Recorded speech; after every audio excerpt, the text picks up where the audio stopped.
Okay. Okay. I'm so excited to be here. I said this earlier and I really meant it. I was very excited to be asked to help with this today. The Women in STEM. This event is brought to you by a grant from Women's Foundation of Oklahoma. And the idea is to highlight industries that are often overlooked by women as being possible career paths for them. So they had the idea of bringing in, this is a series, a 3-part series, and the first in this series is women in construction industry. So we have experts here in a variety of fields, which is really interesting to me. So part of the reason we're doing this is, and the whole vision of it, which I appreciate the vision of the people that put this together, is OSU-OKC offers 2-year associate degrees in construction technology with concentrations in construction management and construction techniques, which I think we're going to touch on that stuff today in our discussions. But one thing that they said, one of the organizers said that I love, they said, these are women who are not just in the industry, they excel in the industry. I love that. So I'm really looking forward to you all getting to know these folks on our panel today. So first of all, I'm going to ask you all to introduce yourselves a couple of minutes so that we get to know you all better. Okay. You want to start, Christy? I will. I am Christy Callens. I am with CMS Willowbrook. I started 23 years ago at a very entry-level position with a construction management company, and I have worked myself up through all of the levels into the C-suite today as Vice President of Pre-Construction. I'm Angela Ruiz, and I am an estimator for J-Down Construction.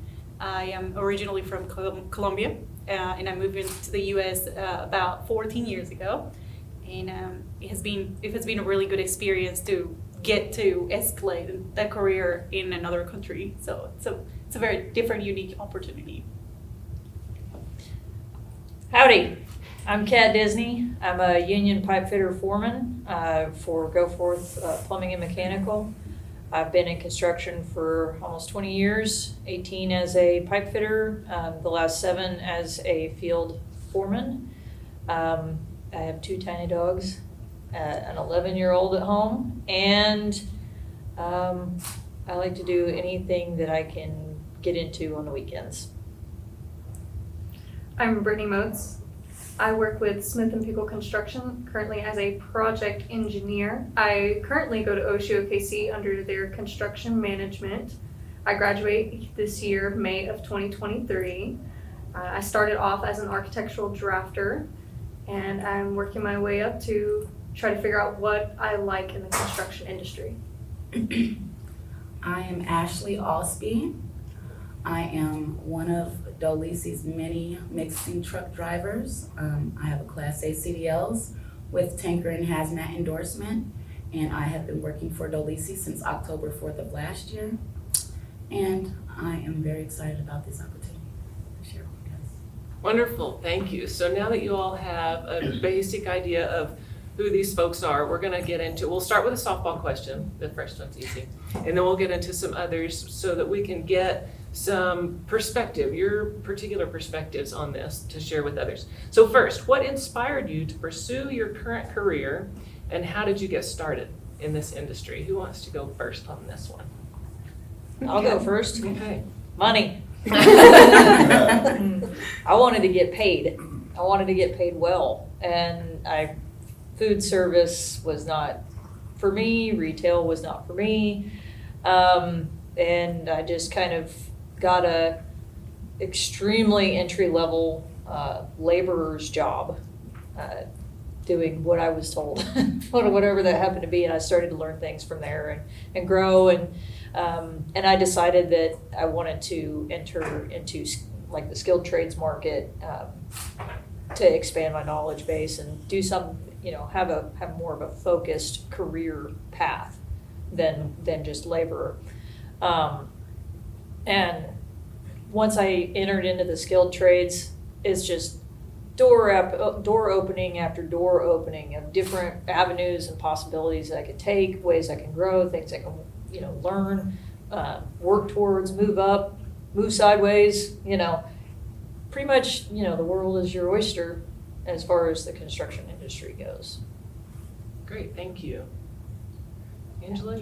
Yes, so I mean, I knew I wanted to be in construction since I was little, but again, I grew up in a different country. And so when I was looking for a path, in order to be in construction in Colombia, there's no such a thing as that project management type of approach.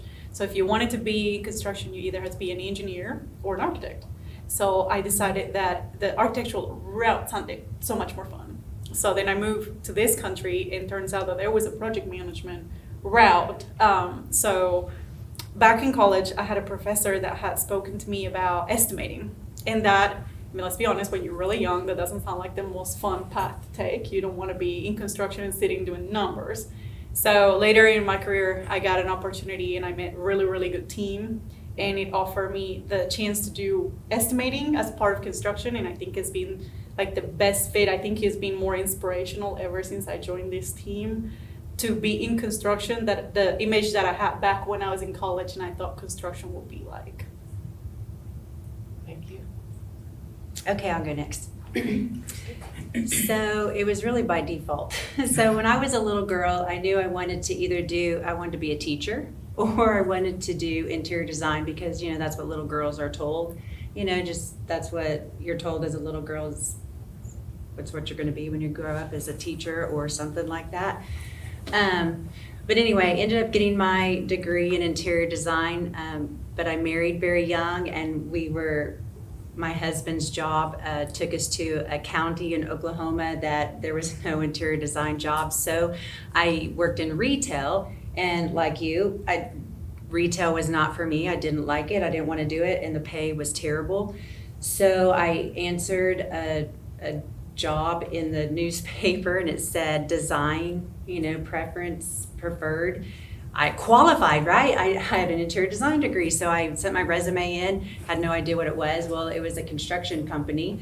So it was the company that I work for today still, and it pays very, very well. So it has worked out very well for me. They have opened up opportunities for me, and have taught me a lot, and it has turned into a career. So that's it. So I kind of defaulted into it, but it has given me my career.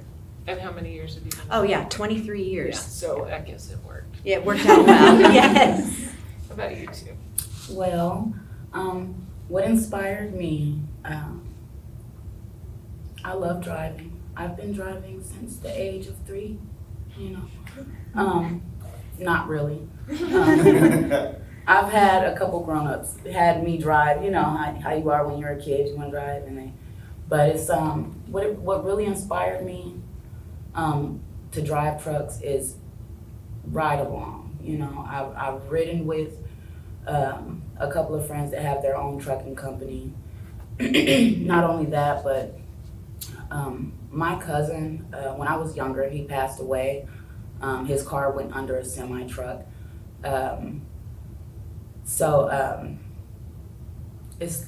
It was because of his power steering, but I feel like I would be a safer driver out there, as far as doing things that need to be done, as far as checking your side view mirrors, making sure you check before you get over, things like that. Those are key ingredients to being safe out there on the road. I don't know. I'm inspired to be a little girl hopping in a big truck. So I love everything about it.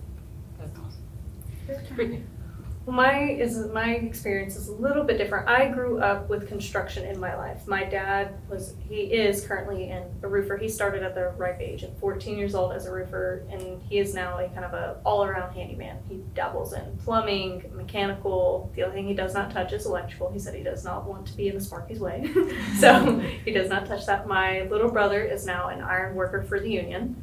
I've got all of my cousins are also in the trades, and so it kind of pushed me in that direction as well. Just growing up in it, I was always fascinated with why things were built that way. How can it be built different? What are different materials you can use?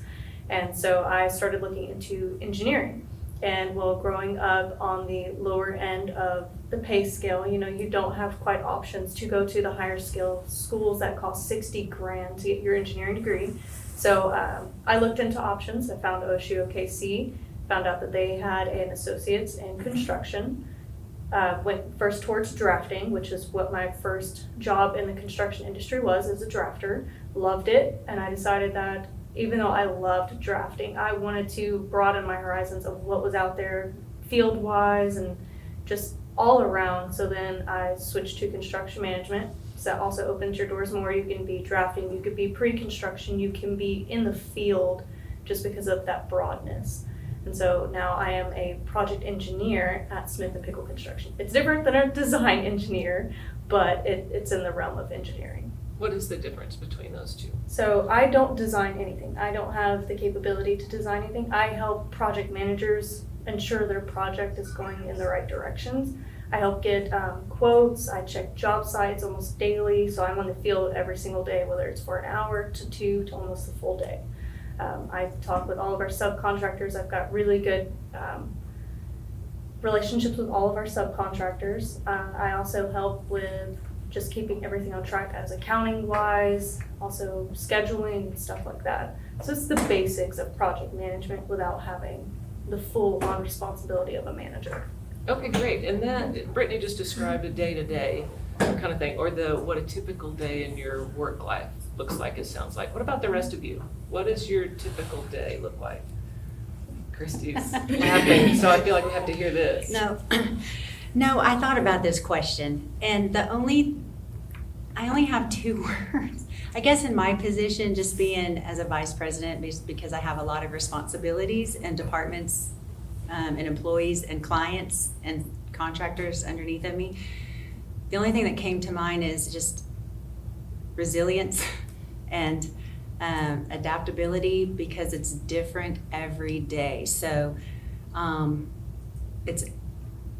there's no 2 days exactly alike, and there's no 2 projects alike, and your schedule is always moving. Mm-hmm. So you just have to be very resilient and adapting. Oh, I love this. Okay, let's see hands. How many of you feel like every day is different and you have to adapt? Oh, okay, 4 out of 5. I want to ask, but the Lots schedule more is different. Oh yeah. The schedule is different every day. Because I mean, we the go off the weather, loads. yeah, the weather will change your day.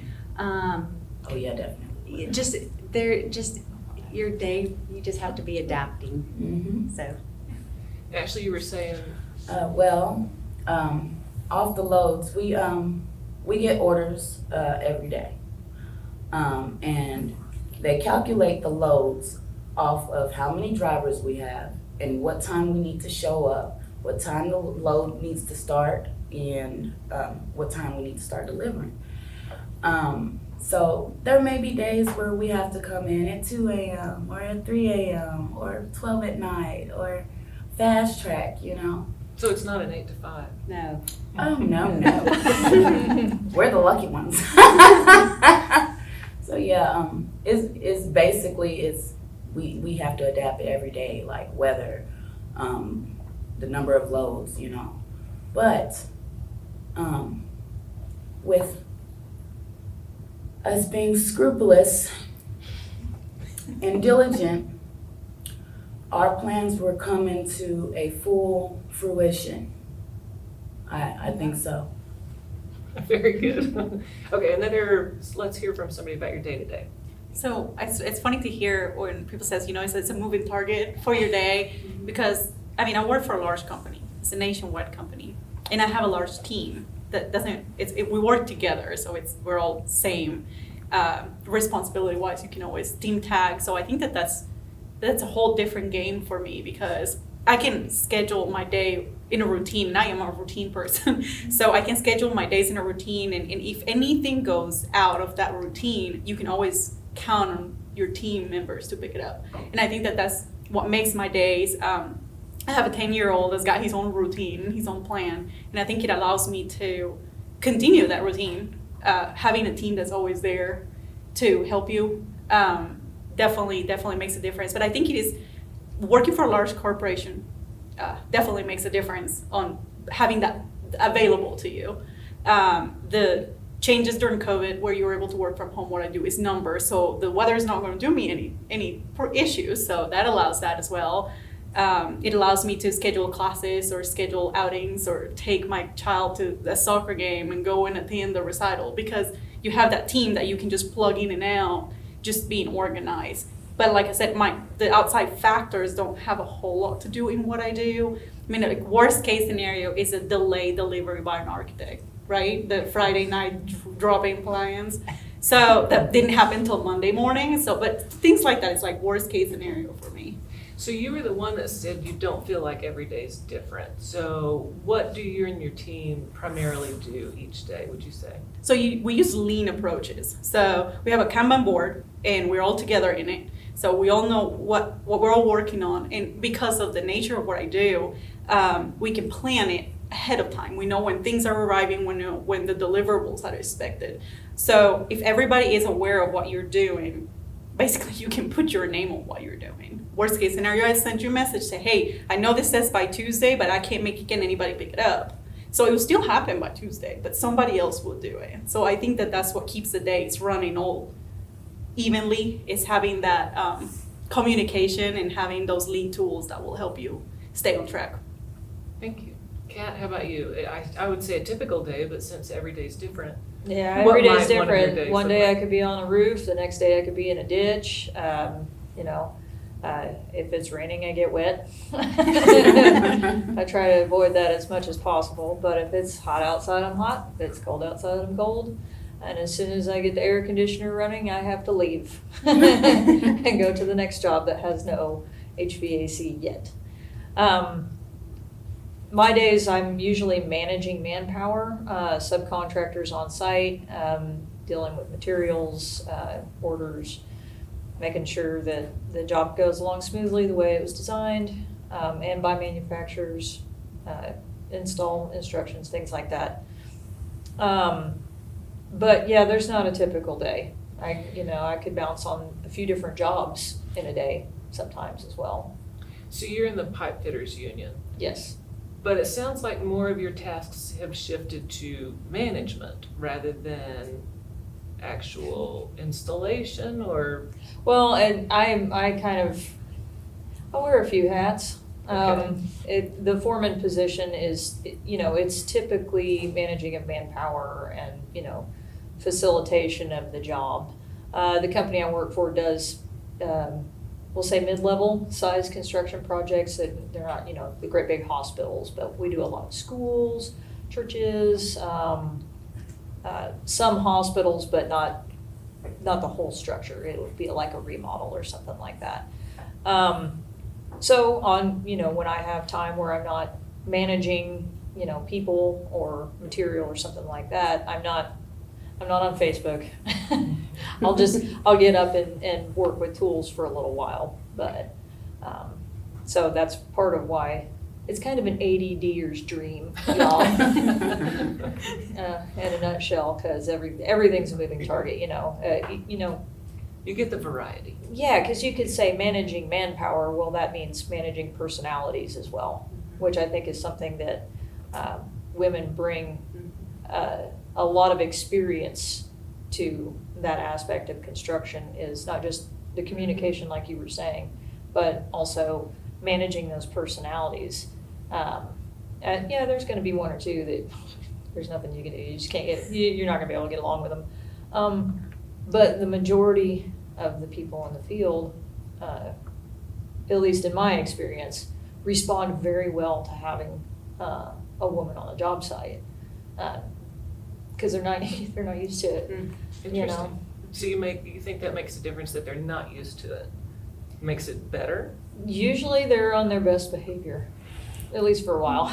Initially, that's interesting. But as the people on the job sites, which is predominantly men, as they kind of get used to the presence of a woman on a job site, they get more comfortable, then you become one of us. Mhm. You're now one of us. You're no longer somebody new or different or anything. You're one of us.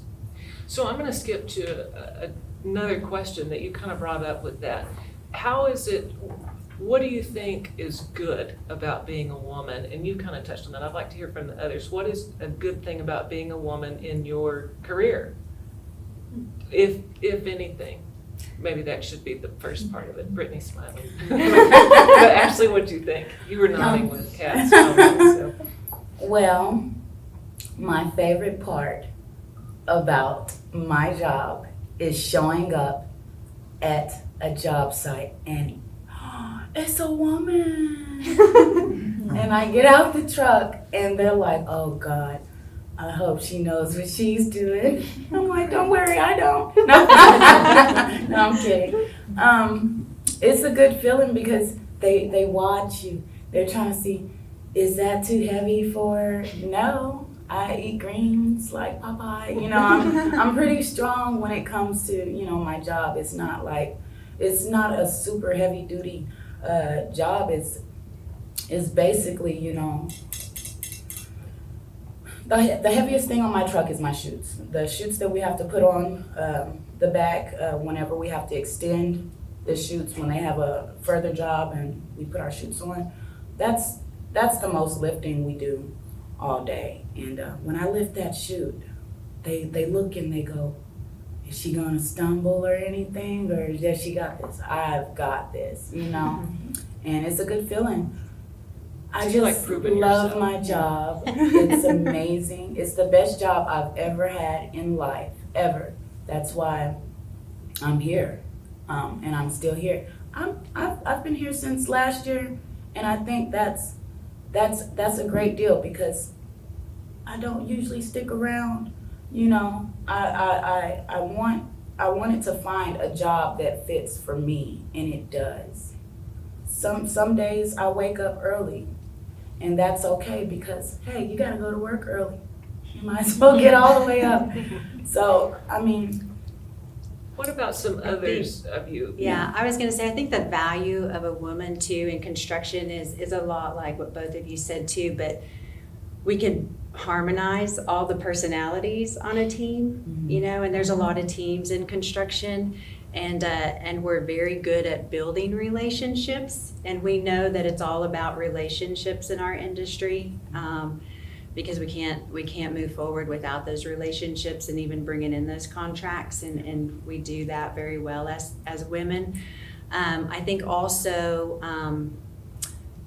understanding our tuition and our level of expectation for that client satisfaction is at another level, at a higher level, which is also a value that we bring to the table too. So I think those are some key elements as women that we bring to the table. So I think one more thing would be, at this time and age, there is definitely an increase in women in construction.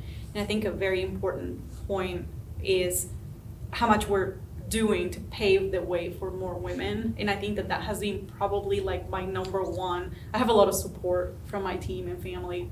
And I think that has been, every time that you have that moment where somebody's like, does she really have it? Does she really know? You always have the people that comes to you, and women or men, and will come to you and be like, yes, you do. Yes, she does. Yes, she can do it. And I think that knowing that you're making that difference is a good reminder to keep going, you know, to being the difference maker in being a woman in construction. Wonderful, thank you. Okay, so what is the best part of your job, and what makes you proud to work in the industry? Oh, wow, y'all. I can take that one. Okay. I am the master of my domain. Okay. That is probably one of my favorite things. I have a lot of autonomy. You know, I own my mistakes as equally as much as I own my accomplishments. And then I have turned into all of my mentors before me, where I drive around town or around the state, and just about everywhere I go, I say, I worked on that, I worked on that, I worked on that. I can tell you what their basement looks like, you know.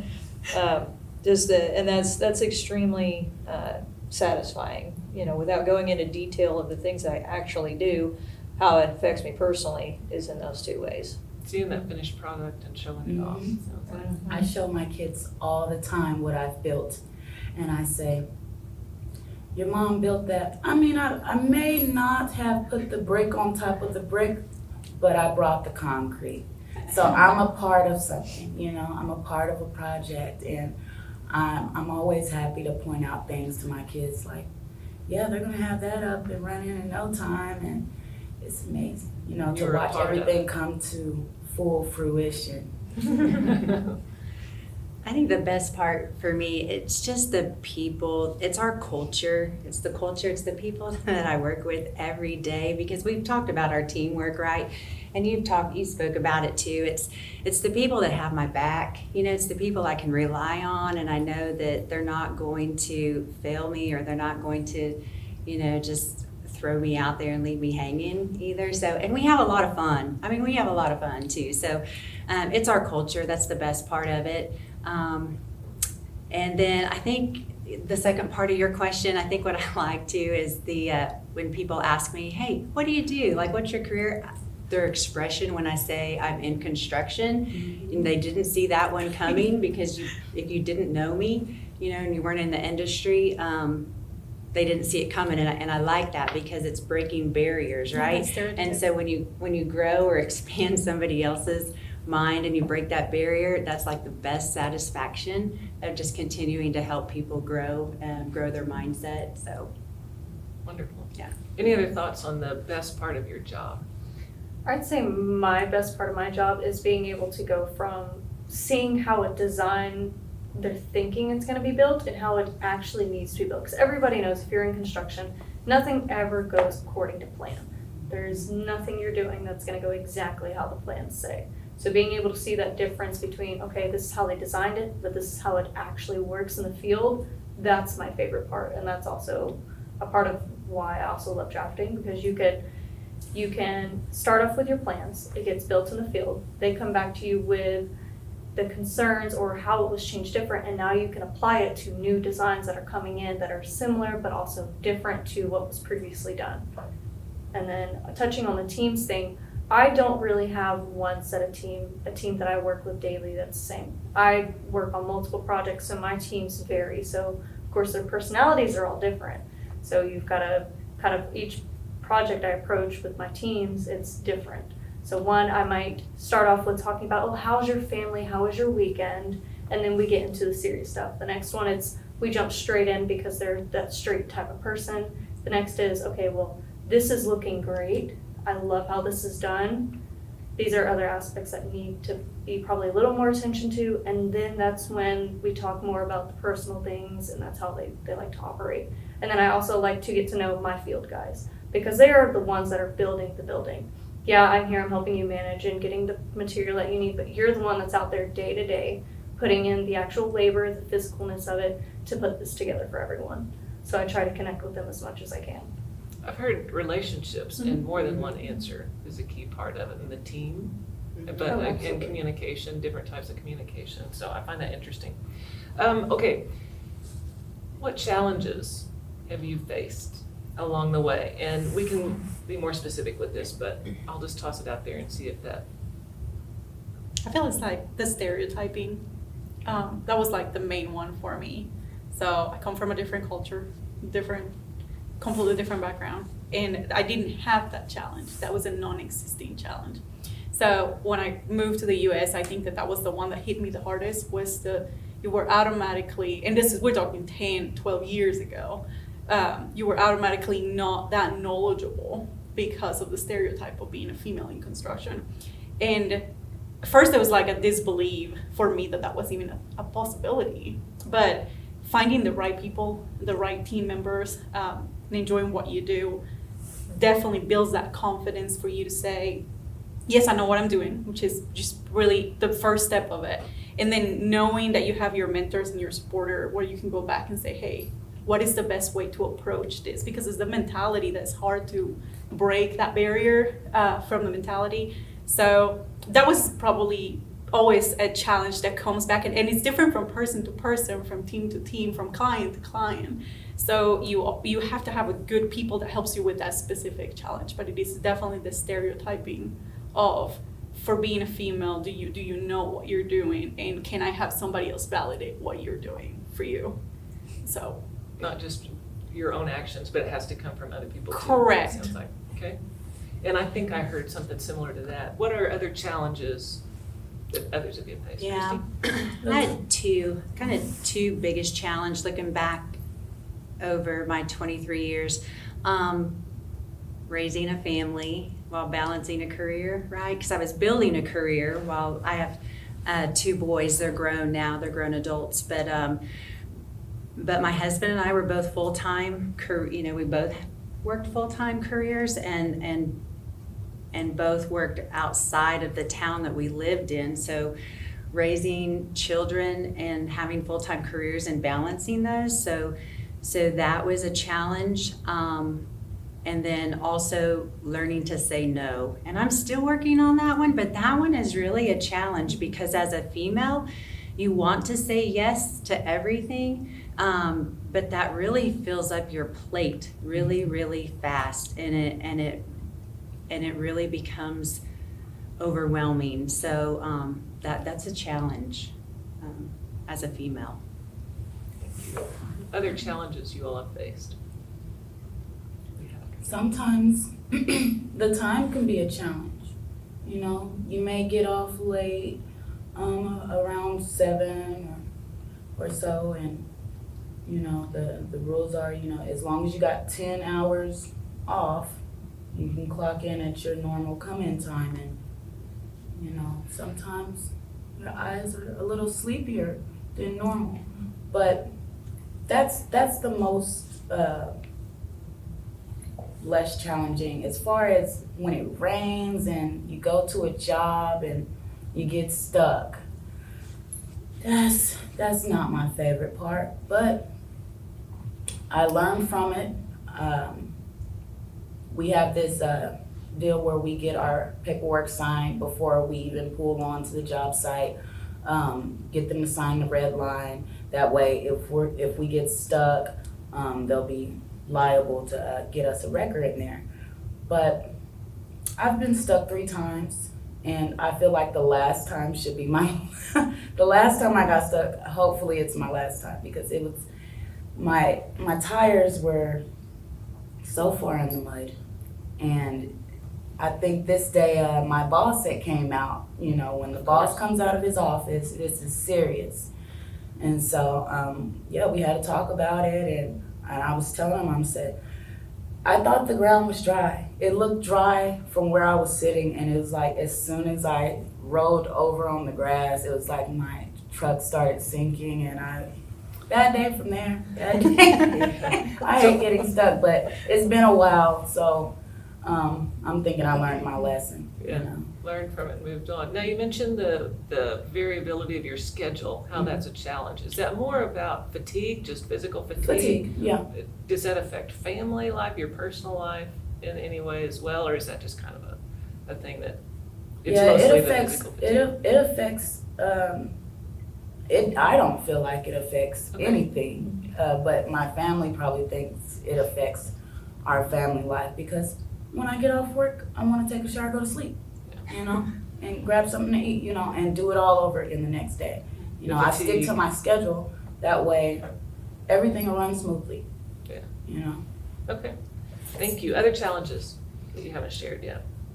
Probably my biggest challenge was reaching out and being able to find other women in construction, because in both of my fields, on the pre-construction side and in the current ongoing construction side, there's still not a lot of females. I am the only female at my company that is in the construction side. All the other females, they are in accounting or marketing.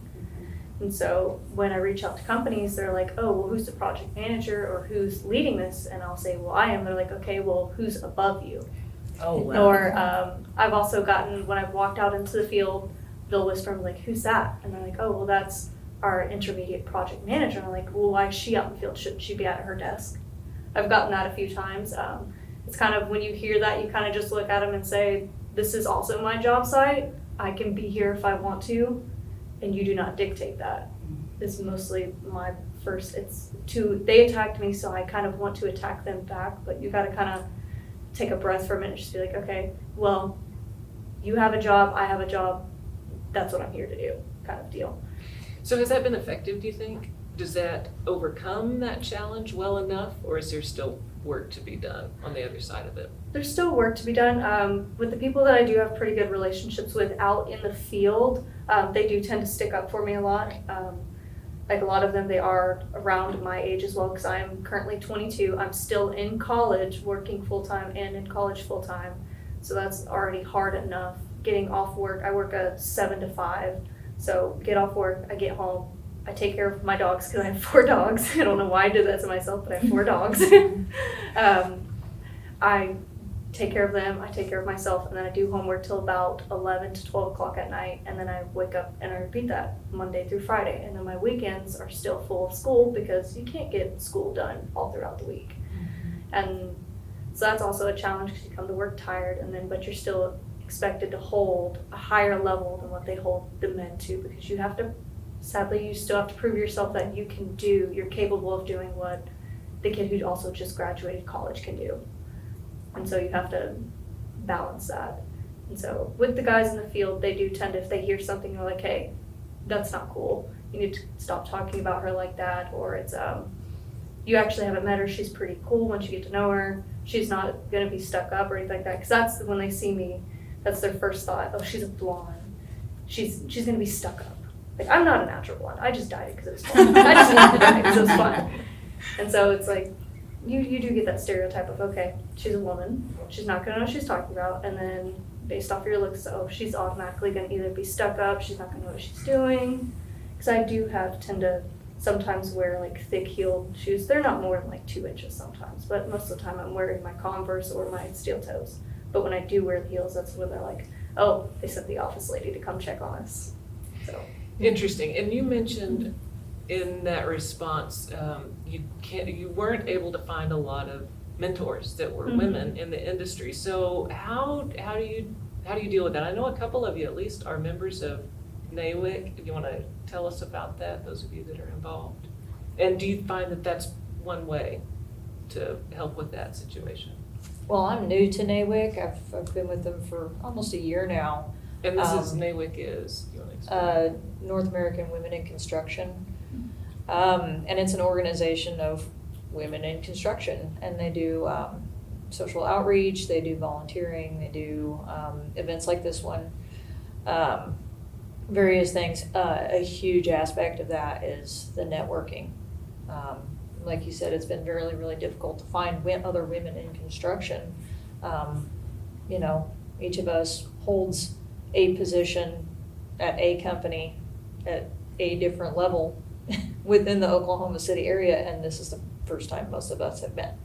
Yeah. So it's events like these that are really kind of bringing all that stuff together in one place. So I started with Jadon 7 years ago, and we went to a training for our own company, and they were talking about acronyms, which apparently are one of my biggest challenge. I can't remember what acronyms stand for most of the time, and that seems to be an American thing. They just love it. And I saw one of them, and I asked one of my coworkers, I said, what does that stand for? And so she told me, and I said, oh, there's a women organization. This is wonderful. So I reached out to the team, and they said, yeah, you can get a membership. We'll get you in there. And they reached out to me. The closest one was in Tulsa at that point.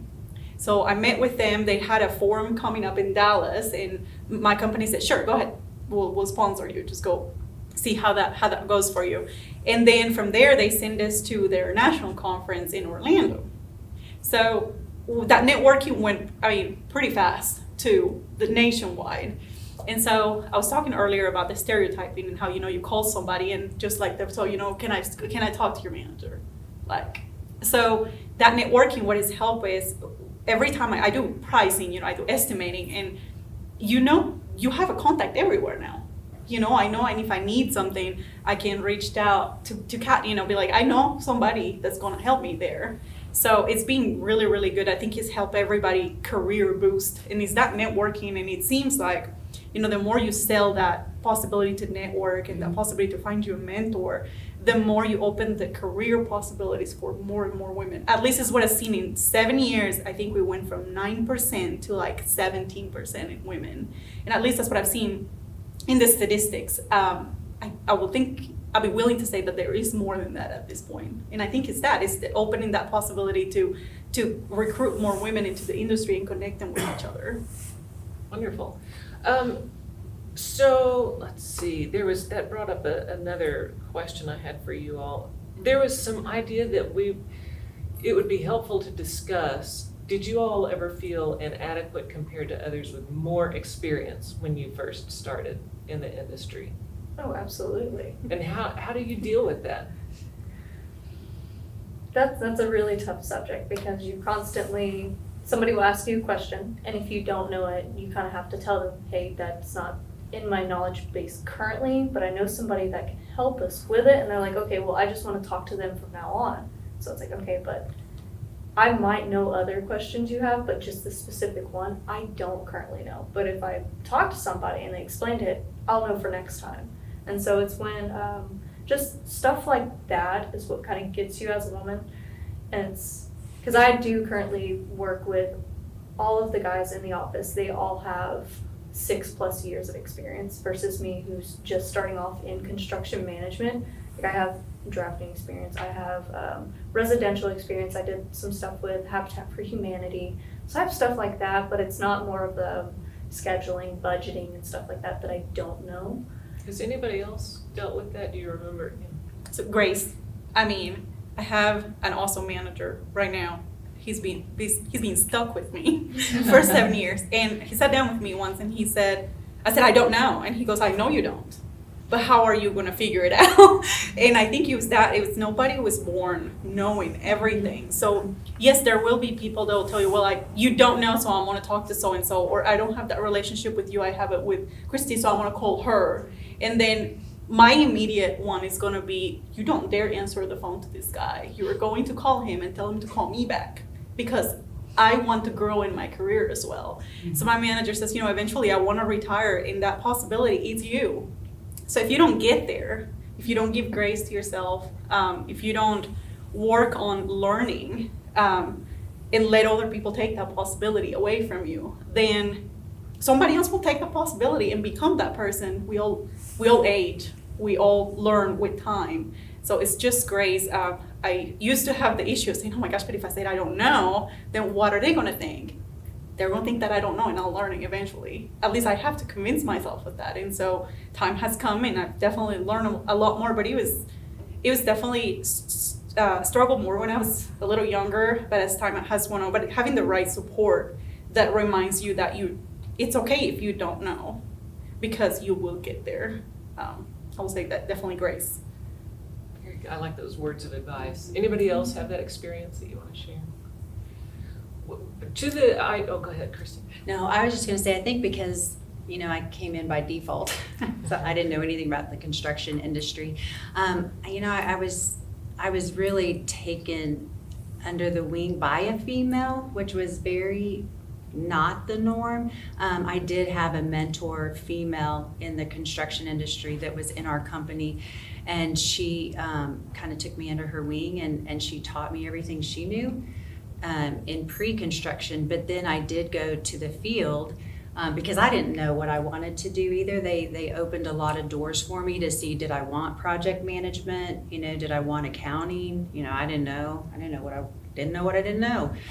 So, but I think because of those doors that were open, and because she taught me everything that she knew,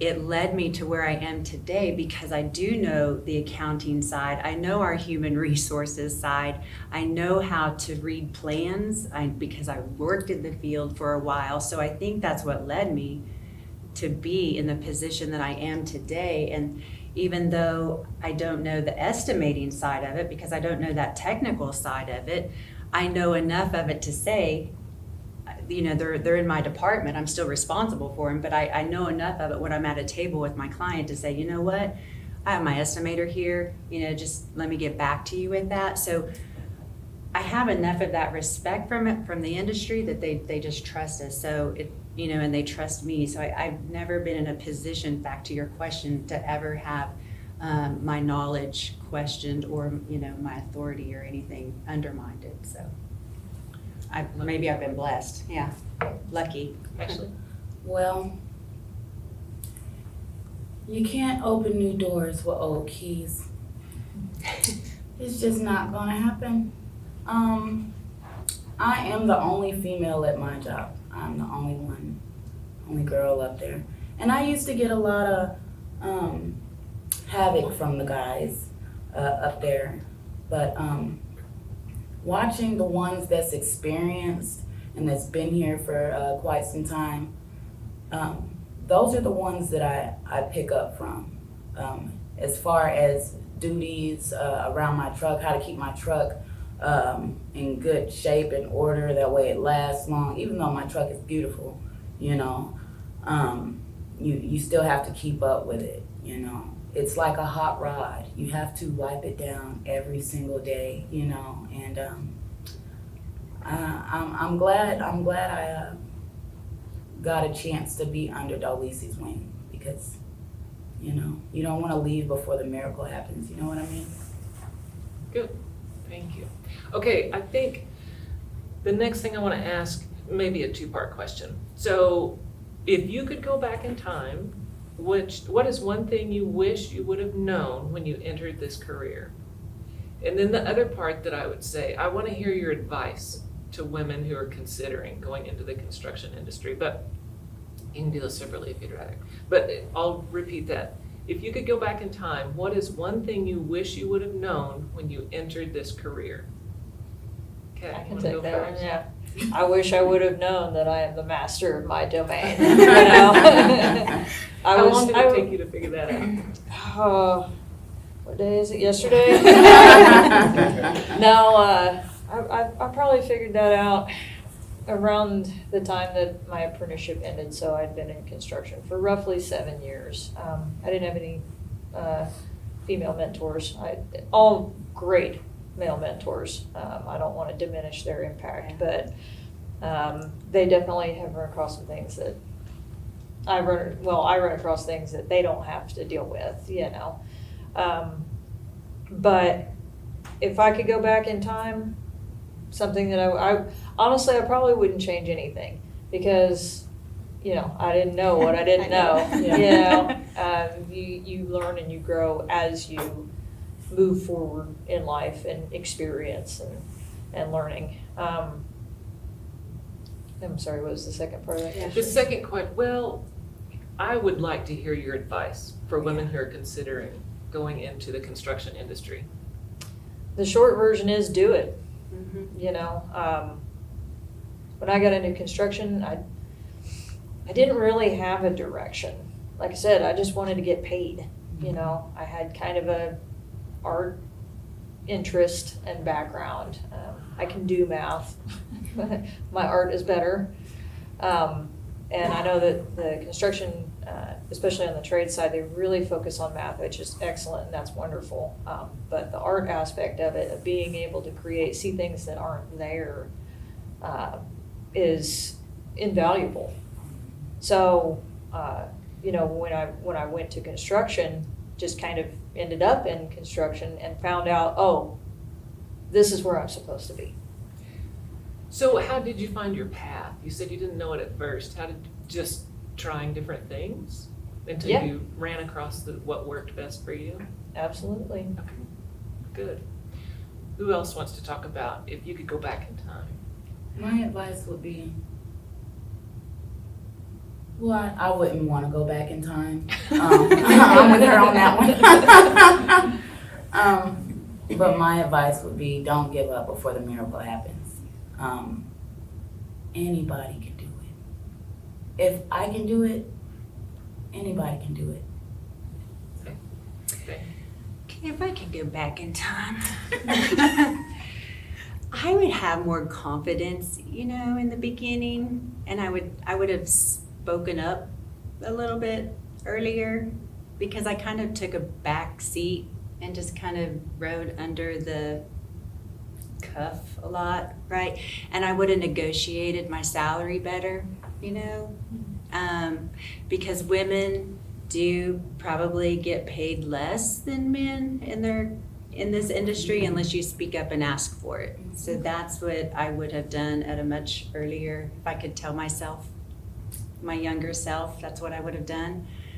And as far as advice, because they will pay you, and they do pay very well, so you just have to ask for it.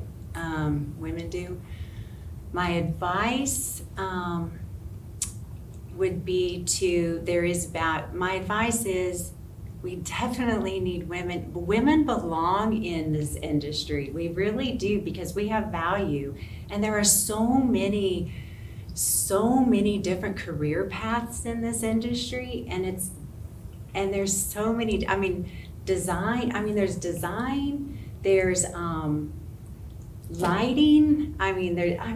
It's not just construction. I can't even get into all the different career paths that there are, but like we've talked about, it's different every day. It pays very well. It's going to be a career that is not going to go away. Like, you're going to have this forever. It's very rewarding. So my advice, and the best piece of advice that was given to me, so I do want to share, it's given to me at a very young age too, is doesn't matter what's on your business card. I know business cards probably don't even exist anymore, but it doesn't matter what label is on your business card, as long as you consider your title to be CEO, then all of your decisions and actions and responses, just carry it as if you were the CEO, then you'll be successful. Ooh, that's good. Brittany, how about you? If I could go back and tell myself one thing, is that you do not need the fancy degrees to get you places. I was brought up, and my school is that you have to go to college, you have to get your bachelor's, and then go for your master's to be able to get to a decent place. Not even just like a good place, just to start you off, you needed to go and dedicate 4 to 6 more years of your life to school to get where you want. And that's just simply not true. A lot of places, yeah, they recommend that you have some sort of educational knowledge outside of high school, but a lot of them will just take you in with just the bare minimum. Like, I don't even have my associate's degree yet, and I still am able to work for a construction management firm. Or not really firm, but company. So just telling myself that would be one of my things. Okay, but you are pursuing your degree. What made I you am. decide to finish that? Because I'll be a first generation. I'm a first generation high school graduate, and I'll be a first generation college graduate. Full And so- fruition. Yes. Yeah. So, yeah. So that's kind of been my main driving point. So I could have stopped after high school. Due to having family members in construction, I did have a couple doors that were open to me that most people probably don't have open to them. So with that, I could have just taken it and ran with it, but I decided, well, I want to be an example for the little cousins that are coming up that will be going into high school in the next few years of, okay, just because our parents didn't graduate doesn't mean you can't go for more. So that's kind of my thing, is I want to set the example for the youngers and for myself. And my advice for the people that are coming or are still trying to get their way up in the industry would be to just reach out. Don't be afraid to ask questions, no matter how stupid it sounds. Like, trust me, if you search my Google history, it's full of very stupid questions. Like, what's conversion of centimeters to inches or something like that. Like, it's some things like you learn in college or in high school and you know it, you just can't remember it at the moment. It's okay to have stupid questions. Nobody's perfect in this industry. Not the men, not the women, not even the experts that have been in it for 40 plus years. I have a superintendent, he's 82 years old and he still is kicking it out there, and he still has questions all the time, no matter what it is. He doesn't care if it sounds stupid. He'll call me. I'm old enough to be his great-grandchild, and he'll still ask me a question, and if I give the answer, he believes me. He doesn't question it. He doesn't say, okay, well, I'm going to secretly call somebody to make sure she's right. Life's full of questions. Don't forget to ask them. Mhm. Great, thank you. Angela? So if I could go back in time, I would say, I mean, you can do it. Just look out there for all the possibilities, kind of what Christy was saying. There's so many career paths in construction that you don't really know how lucrative the industry can be. You can get paid so well, and you can have so many possibilities to go up in a company, create your own. You have to learn enough, just give yourself that possibility. I will tell myself that over and over. And then for the younger generation, for women that are considering the career, I will say what my manager says all the time: find your voice. Mhm. Find your voice. Find your voice. Because at least I know it's a personality difference in a lot of people. A lot of women are more strong-willed and they know what they want, but many of us, and I do think it's a female thing, we second guess ourselves a lot. Just find your voice. Just express yourself, because there's no accommodations being made or anything that you might need if you don't speak up. You don't get given the opportunities just automatically many times unless you speak up. So that is a everyday reminder. So I would like to extend it to other women, is find your voice. I feel like that advice that you all gave is good for anybody in any situation. Okay, we're about out of time. Is there anything that you would like to add that maybe we didn't cover in our discussion today? I thought it was all valuable, but I want to be sure we don't have any gaps that you all especially wanted to talk about. So one thing, there's no specific order for your life. So you don't have to graduate from high school, go to college, get married, have kids, and none of those order matter at all. You can get out of high school, have your kid, stay at home, go find a career. You can find a career, don't have kids until you're in your 30s. There's no secret straight line for life. Mm-hmm. So just keep looking and find something that you really want to do, because once you find your passion, you're going to be wanting to drive that. Your longest time in your life you spend working. So live your life the best you can. We'll say there is. Just don't consider yourself that there's a linear path in life that you should be following. Mm-hmm. I agree with Ms. Ruiz. I feel like if you go day by day and you have a certain schedule set and you do the same thing every single day, everything's gonna be great. You know why? Because your process and your strength and your knowledge of what job you have and what you have to do with what it consists of, it's getting stronger.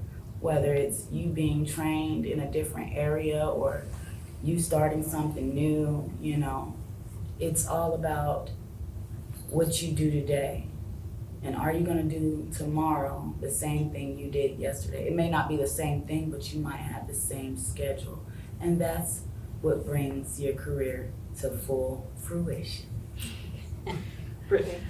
I would like to say is that, you know, when you're brought up in high school, it's embedded in your brain. You need to know what you're going to do once you come out.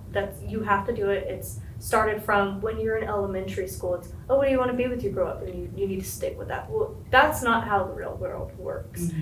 If you get in a career field and you're in it for a year and you just don't like it, it's okay to say, okay, I don't like this. I want to leave and figure something out. You do not have to dedicate your life to one singular thing. If you want to go work at the zoo and see what it's like to work with exotic animals for a couple months, do it. As long as it's what makes you happy and it creates the stable life that you want. You don't have to have the stable homestead life where you take care of a family if you don't want that. If you want the travel life, that's fine for you. What works for you, not because your office or the person you're working next to has been at this company for 20 plus years. You don't have to dedicate your life to that company like they did. It's what you want to do. So don't be afraid to change your path, even if it is scary. Especially for me, changing my paths. This is my second time changing my path. It does get scary, and you do wonder, okay, well, when am I going to settle? It's okay. It's okay not to know. Okay to explore and find what works for you. Absolutely. So we're out of time, I'm sorry to say, because I've very much enjoyed hearing from all of you. I appreciate y'all taking time out of your clearly busy days to be here. I also appreciate the vision of Terry Kleinfelter, the department head of construction management, and Dr. Evan Berkala, the division head of STEM here at OSU-OKC. And we appreciate the Women's Foundation of Oklahoma for providing the grant for this. And we hope you'll join us next time, the second of our 3-part series, Women in Surveying. Thank you all so much. Thank you. Appreciate it. Thank you. Y'all did so great.